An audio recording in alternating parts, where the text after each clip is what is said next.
Sir నమస్తే అండి, ఏం చేస్తుంటారు మీరు? నేను రిటైర్డ్ మేనేజర్ అండి, bank manager. Retired bank manager.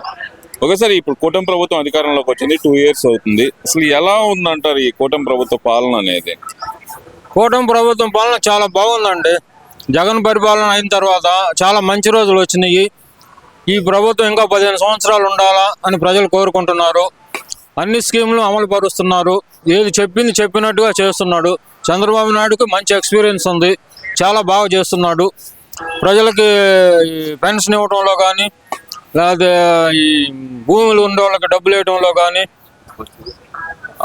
ఉచిత బస్సు అది చాలా బాగుంది. అట్లా ఏ ఇబ్బంది లేకుండా ప్రజలు చాలా సంతోషంగా ఉన్నారు.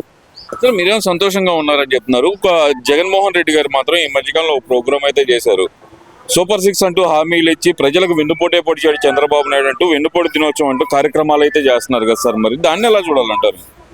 ఇప్పుడు చంద్రబాబు నాయుడు ఏ మంచి చేసినా కూడా జగన్ దాన్ని వ్యతిరేకిస్తారు. వాళ్ళకి అసలు ఏది మంచి తెలియదు.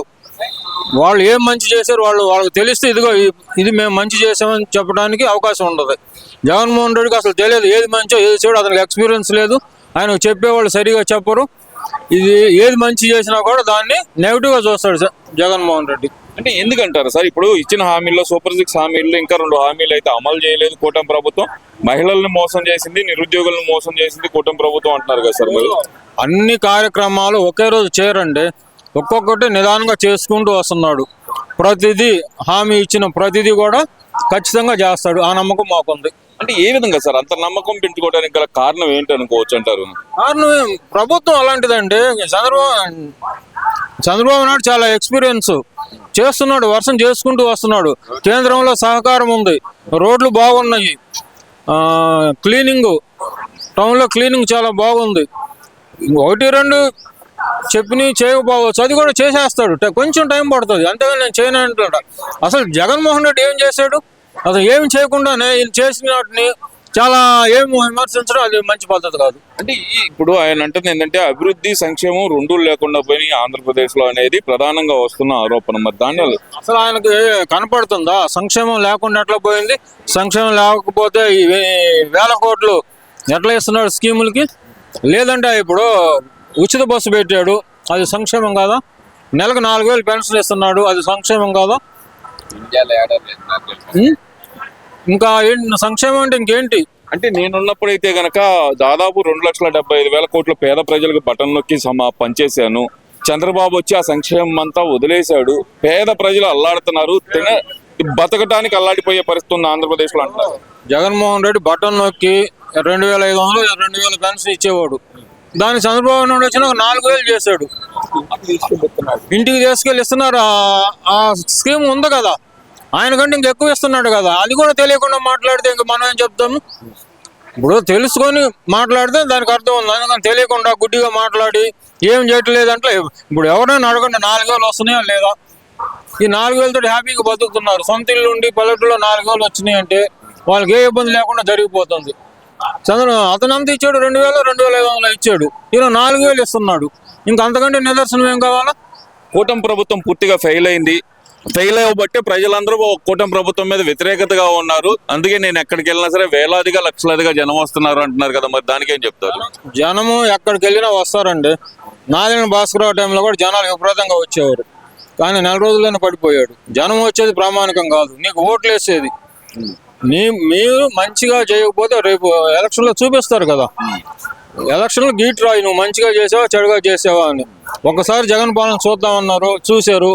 మీద లాభం లేదు, అసలే ఉండేదే పోతుంది అనుకున్నారు. 11 సీట్లకు పరిమితం చేశారు. ఇంకంతకంటే నిదర్శనం ఏముంది? ఇప్పుడు చేయకపోతే రేపు ఎలక్షన్లో చూపిస్తారు వాళ్ళు. అదే అంటున్నారు కదా వాళ్ళు కూడా. 2029 అధికారంలోకి వచ్చేది మేమే, కూటమి ప్రభుత్వాన్ని కూకట వేళ్లతో పేకలిచ్చి వేస్తాం అంటున్నారు కదా. అంటానికి ఎవరైనా అంటారండి. నేను కూడా ఎమ్మెల్యేగా అయితే బ్రహ్మాండంగా చేస్తానంట, నాకు శక్తి ఉండొద్దు. వాళ్ళు ఎవరో చెప్తారు, చెప్పడానికి ఏముంది ఎన్ని అని చెప్తారు. రేపు ప్రజలు నిర్ణయిస్తారు ఏది మంచో ఎవరు మంచో అనేది. అప్పుడు దాకా మనం వెయిట్ చేయాలి, అంతేగాని కామెంట్ చేస్తే అట్లాగా. అది గత 5 సంవత్సరాల పరిపాలనకి 2 సంవత్సరాల్లో మీరు గమనించిన అభివృద్ధిలో వచ్చిన తేడాలు ఏమన్నాయి అనుకోవచ్చు అంటారు? పెన్షన్ ఇస్తున్నారండి 4,000. సంక్షేమం అభివృద్ధిలో వచ్చిన తేడాలు ఏమన్నాయి అనుకోవచ్చు అంటారు? రోడ్లు బాగేశారు. ఈ రాజధాని అభివృద్ధి చేస్తున్నారు. రాజధానికి ఇంకొంచెం టైం పట్టింది. అతను జగన్మోహన్ రెడ్డి టైంలో రాజధాని కనుక కొంచెం డెవలప్ చేసి ఉంటే ఈ రోజు ఇంకా బాగా అయ్యేది. 5 సంవత్సరాలు వెనక్కిపోయిందని మళ్ళీ ముందుకు తీసుకొస్తున్నాడు. అభివృద్ధి కొంచెం నిదానంగా కనపడుతుంది.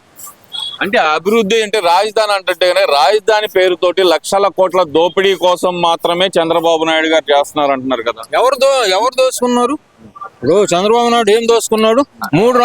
మూడు రాజధానులని ఒక్కడు కూడా చేయలేదు కదా. చంద్రబాబు నాయుడు ఏం దోచుకున్నాడు చెప్పమనండి. అక్కడ బిల్డింగులు తీసుకొస్తున్నాడు, తీసుకొస్తున్నాడు అంతేగాని ఆయన దోచుకునేది ఏం లేదు. ఆయన అంటే ఎట్లా సరిపోయింది? అవన్నీ చేయాలంటే రాజధాని ఇంకా స్పీడ్గా డెవలప్ కావాలి. ఇంకా స్లోగా అవుతుంది. అది స్లోగా అవుతుంది అంటున్నారు కదా. అసలు ఈ రాజధాని అనేది చంద్రబాబు నాయుడు తన బినామీల కోసం కడుతుంది, తన సామాజిక వర్గం కోసం మాత్రమే అక్కడ రాజధాని ఏర్పాటు చేస్తున్నారు అంటున్నారు కదా. అక్కడికి వెళితే అన్ని వర్గాల వాళ్ళు కనపడతారు. రాజధానిలో మనం పరిశీలించామంటే అన్ని వర్గాల వాళ్ళు పొలాలు కొనుక్కున్నారు. వాళ్ళందరూ స్వచ్ఛందంగా భూములు ఇచ్చేసారు. అభివృద్ధి చెందుతుంది. అక్కడ ఉండేది అందరూ ఒకే వర్గం వాళ్ళు కాదు, అన్ని వర్గాల వాళ్ళు ఉన్నారు. అది తెలియక వీళ్ళు వెళ్ళి అక్కడ ఫీల్డ్లోకి వెళ్ళి అడిగితే తెలుస్తుంది. వీళ్ళు ఇళ్లలోనే కూర్చొని వీళ్ళు మాటలు అవి దాన్ని మనం నమ్మటానికి వీల్లేదు. ఇప్పుడు కూటమి ప్రభుత్వం అధికారంలోకి వచ్చిన తర్వాత రాష్ట్రంలో రెడ్ బుక్ రాజ్యాంగం పెరిగిపోయింది, రౌడీల పరిపాలన పెరిగిపోయింది, రాష్ట్రంలో అంతా రౌడీయిజం పెరిగిపోయింది అంటున్నారు కదా. మరి దాన్ని ఎలా చూడాలంటారు? అట్లా రౌడీయిజం రెడ్ బుక్ పాలన నిజంగా కానీ అమలు జరిపిస్తే వీళ్ళు అసలు బయటకు వచ్చేవాళ్ళు కాదు. వీళ్ళ పాలనలో రౌడీయిజం జరిగింది. డాక్టర్ని ఒక అతను చంపేశారు. అనంతబాబుని చంపి డెలివరీ తీసుకొచ్చారు. ఎవరన్నా మాట్లాడితే వాళ్ళని తీసుకెళ్ళి లోపలేసేవాళ్ళు. వీళ్ళు అట్లా చేయటంలో అదే ఇప్పుడు మొన్న విజయవాడలో జరిగిన సంఘటన సార్, మరి దాన్ని ఎలా చూడాలంటారు? అది పోలీసు సిట్ ఏర్పాటు చేశారుగా. ఇప్పుడు దాని పొరపాటు జరిగిందా ఎట్లా జరిగిందా అని గవర్నమెంట్ దాని కమిషన్ వేసింది. ఆ కమిషన్ లో తేలుతుంది ఏమిటనేది.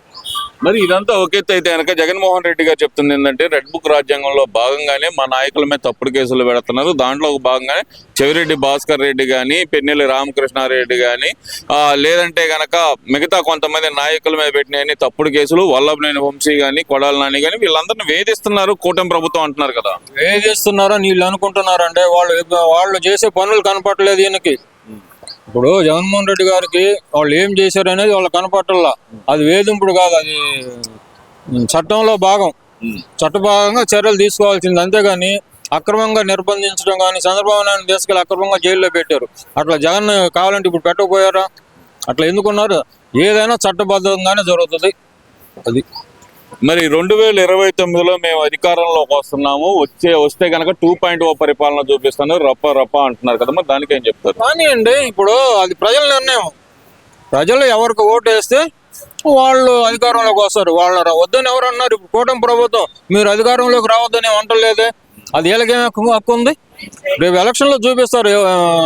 ఎలక్షన్లో ప్రజలు నిజంగా జగన్మోహన్ రెడ్డి ఓటేస్తే అంతే, వీళ్ళు బాగా చేయనట్టు. అది ప్రజలు నిర్ణయిస్తారు.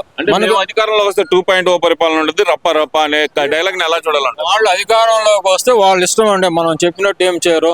వాళ్ళు ఏదనుకుంటే అది చేస్తారు. వాళ్ళకేమి చట్టము, న్యాయము, నీతి అదేమి ఉండదు. అది వాళ్ళ ఇష్టం.